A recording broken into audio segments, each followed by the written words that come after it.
Nakaranas ng ashfall ang iba pang nakatira malapit sa Bulkang Kanloon matapos itong sumabog kagabi. Sa kuha ng isang residente ng La Castellana, Negros Occidental, nabalot po ng makapal na abo ang labas ng kanyang bahay. May nahulog ding abo sa mga lalagyan niya ng tubig. At sa kuha ng iba pang residente sa Negros Island kagabi, kita ang taas ng ibinugang usok ng Kanlaon.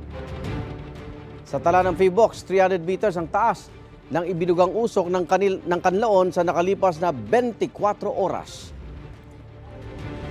Nakataas ngayon ng Alert Level 2 sa Bulkang Kanlaon kaya bawal pumasok sa 4-kilometer radius permanent danger zone ng bulkan.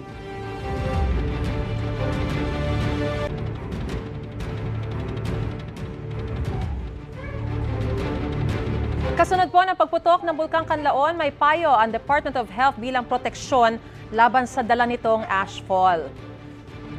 Sabi po ng DOH, iwasan munang lumabas ng bahay, lalo't kung hindi kailangan. Alamin ang sitwasyon sa kalsada at ihanda ang emergency bag na may lamang supply ng pagkain, tubig, damit, first aid at gamot.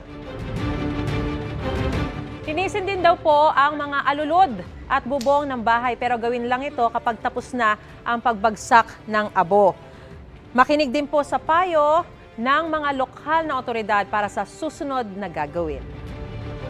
Mga kapuso, para una ka sa mga balita, mag-subscribe sa GMA Integrated News sa YouTube. Sa mga kapuso abroad, subaybayan niyo po kami sa GMA Pinoy TV at sa www.gmanews.tv.